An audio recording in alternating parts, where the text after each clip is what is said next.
Subalit naintindihan namin kayo. Suporta naman kami sa sundalo noon pa. May tanong lang po ako sa inyo. Ito, ano lang ito yung pwede nating meet halfway. Magkano yung natanggap mong increase ng sweldo na yung dinoble nung panahon? Dinoble natin nung panahon ni Pangulong Duterte noong 2018. Mr. Chair, Pag-anak na iba na po pag-anak ang pinag-usapan. Alam niyo naman gaano kami ka-full support sa ating Armed Forces of the Philippines. Noon pa yan, hanggang ngayon. magkakasama po yan, Mr. Chair, na pwedeng pag-usapan kung magtatawag ang chair ng caucus. Opo. But for the record ngayon pa lamang, walang desire ang committee i-reduce kahit sino man sa gutom. We want lahat ng mga kababayan natin saan mang institusyon kasama ang AFP magkaroon ng makataong pamumuhay at kasama po doon yung mga pamilya natin, Mr. Chair.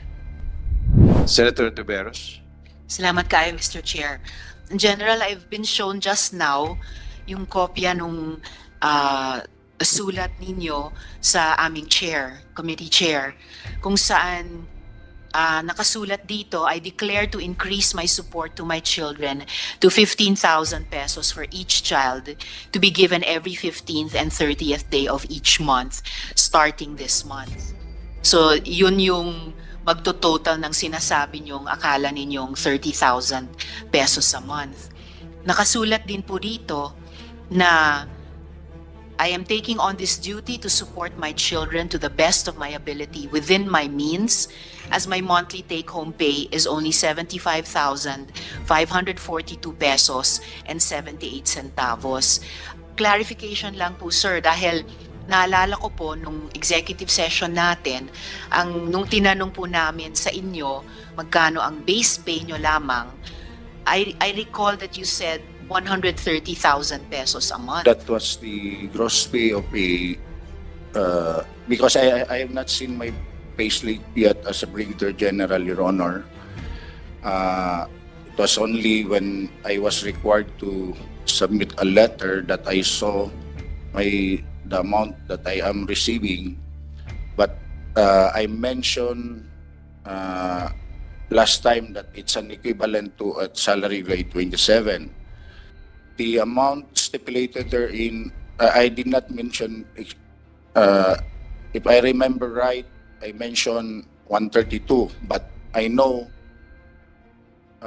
pang colonel yun, dun ko lang na-realize na pang colonel, but it is a gross pay, Your Honor.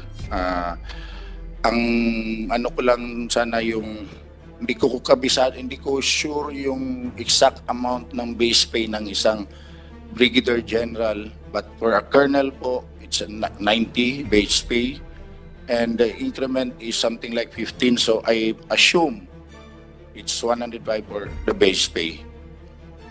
Yung ano po, yung sa base pay lang po, hindi natin pag-usapan yung allowances because pag i-total po yan, then minus the deductions po, loan, taxes, perhaps mag-take home ng something like 120 to 125. I'm not sure, Your Honor.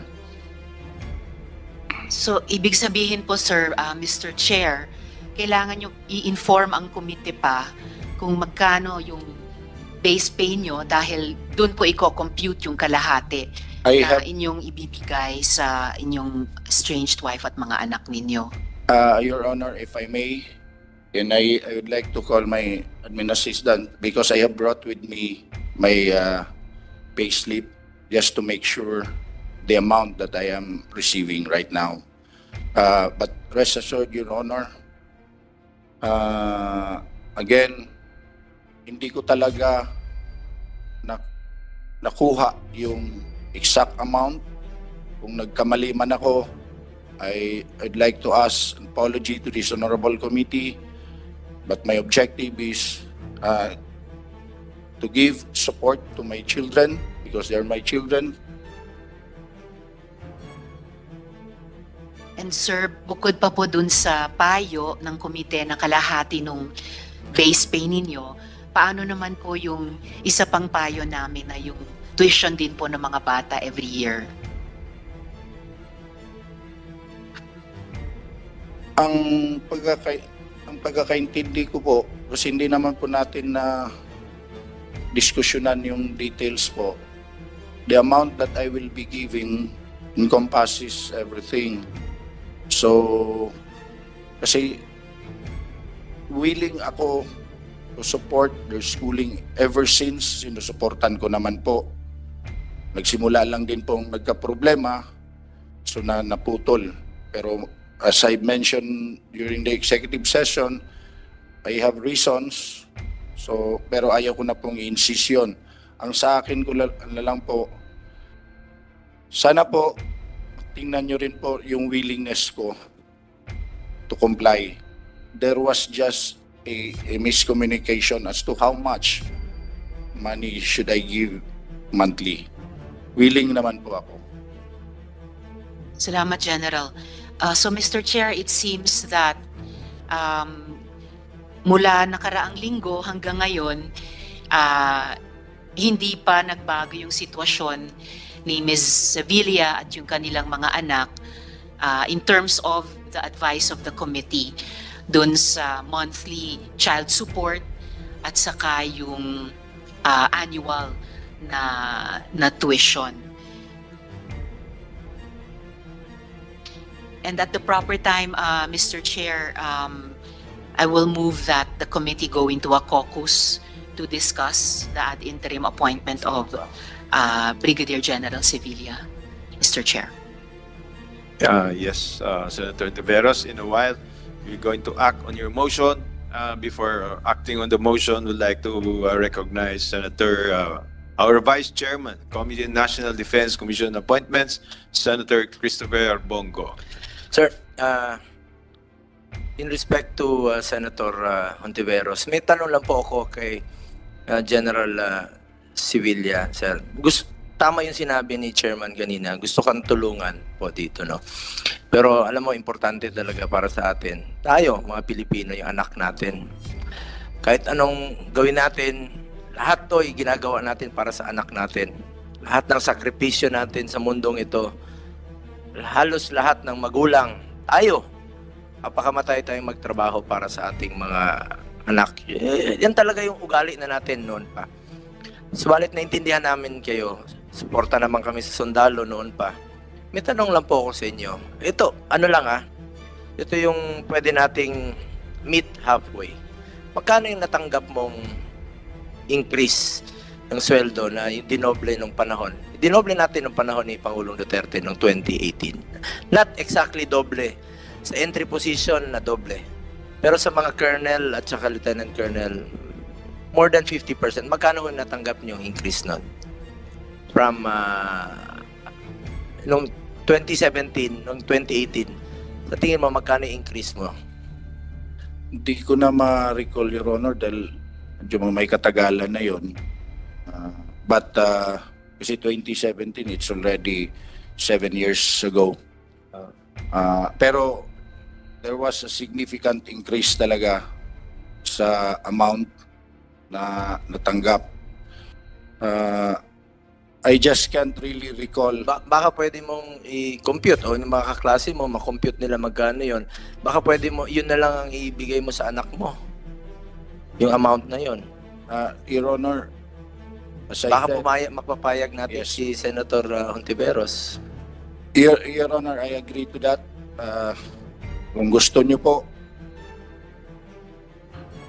tirahan nyo na lang po ako ng para sa pagkain ko. Ipaki-compute lang po from 2017 to 2018.